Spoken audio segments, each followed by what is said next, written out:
এভাবে মুরগির রোস্ট রান্না করলে শুধু খেতেই ইচ্ছা করে, একবার নয় বারবারই খেতে ইচ্ছা করে।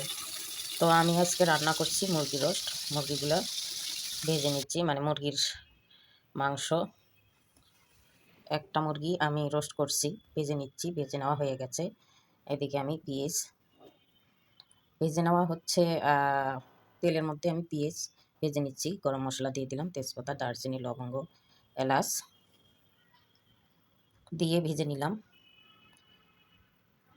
ঘরোয়া রান্না, মরিচ বাটা, কাঁচা মরিচ বাটা দিয়ে দিলাম 2 চামচ। আমি ঘরোয়া রান্না করি।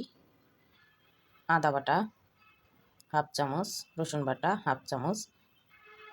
আপনারা দেখেছেন বন্ধুরা, আমি মুরগির রোস্টের ভিডিও দিয়েছি, আপনারা ফুল ভিডিওটা দেখে নিতে পারেন।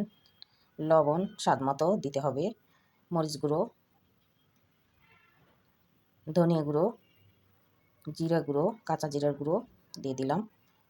এটা শাহি মশলা, রোস্টের যে মশলা হয় ওটা আমি বাসায় তৈরি করেছিলাম, সেটা দিলাম। অল্প অল্প পরিমাণে দিলাম, যেহেতু একটা মুরগির রোস্ট করছি। আমি সামান্য একটু গরম পানি দিয়ে দিলাম। আপনারা চাইলে দুধ দিতে পারেন, আমি অবশ্যই দুধ দেব। সুন্দর করে মাখিয়ে নিলাম। তারপরে বাদাম বাটা দিয়ে দিলাম 2 চামচ। এখানে কাজু বাদাম আছে, কিশমিশ আছে। তারপরে দিয়ে দিলাম দই। টক দইটা দিবেন। দই দিলে আমার কাছে খুবই ভালো লাগে খেতে, খুব নরম এবং সফট হয়। মুরগির রোস্টটা মুখে লেগে থাকার মতো স্বাদ লাগে। অবশ্যই দই দিতে হবে। তারপরে নেড়েচেড়ে নিলাম। এখন একটু দুধ দিয়ে দেব। আমি গরম দুধ দিয়ে দিচ্ছি।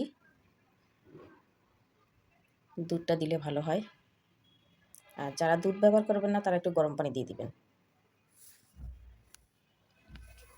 একদম ঘরোয়া মুরগির রোস্ট রান্না করছি, দেশি মুরগি।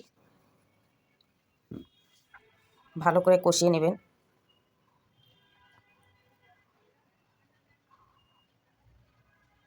মশলা দিয়ে দিলাম, একটু গরম মশলা গুঁড়ো, স্পেশাল গরম মশলার গুঁড়ো। এই যে সুন্দর করে মশলা কষিয়ে নিলাম। এখন আমি দিয়ে দেবো ভাজা মুরগির মাংস। 4 পিস করে কেটে নিয়েছি। একটা দেশি মুরগি, একদম অরিজিনাল দেশি মুরগি নিয়েছি আমি। ভালো করে মশলার মধ্যে কষিয়ে নিচ্ছি। একটু তো সমস্যা হবে যেহেতু বড় বড় পিস। মুরগিটা যখন ভেজে নেবেন তখন আপনারা হচ্ছে লেবুর রস, লবণ আর মরিচ গুঁড়ো দিয়ে ভেজে নেবেন। আমি ভিডিওটা দিতে পারিনি, বড় হবে দেখে।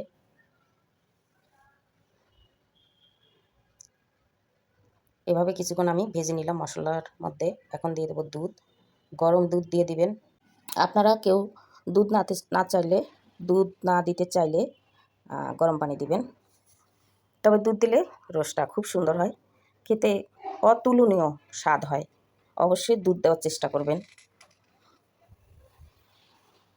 তো আমি এখন ঢেকে দেব, 20 মিনিটের জন্য ঢেকে দেব। 20 মিনিট পর ফিরে আসছি। চুলার আঁচটা কমিয়ে দিয়ে রেখেছি। এই যে এখনও বলক উঠছে, ঝোল আছে।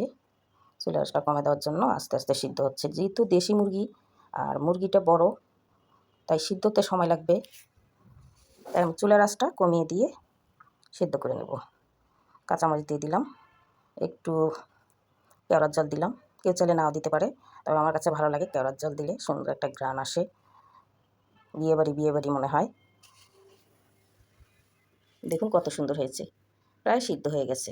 আমি আরেকটু ঢেকে রাখবো। 5 মিনিট ঢেকে রেখে ফিরে আসছি 5 মিনিট পরে। আমি 5 মিনিট পর ফিরে আসলাম। দেখুন কত সুন্দর রোস্ট হয়েছে, তেল উঠে আসছে। একটু জিরা গুঁড়া দিয়ে দিলাম, ভেজে নেওয়া জিরার গুঁড়া, এটা অবশ্যই দিবেন, সুন্দর একটা ফ্লেভার আসবে। পেঁয়াজ বেরেস্তা দিলাম, এটা কেউ চাইলে দিতে পারে, কেউ চাইলে নাও দিতে পারে। একদম হয়ে গেল মুরগির রোস্ট, কত সুন্দর হয়েছে। এখন আমি নামিয়ে নেব। এই যে সুন্দর হয়েছে রোস্ট। তো বন্ধুরা, এভাবে তৈরি করে খেয়ে দেখবেন কতটা মজা হয়। যারা নতুন আছেন তারা তৈরি করতে পারেন ভিডিওটা দেখে। ভিডিওটা ভালো লাগলে প্লিজ লাইক কমেন্ট করবেন। ভালো থাকবেন, সুস্থ থাকবেন। আল্লাহ হাফেজ।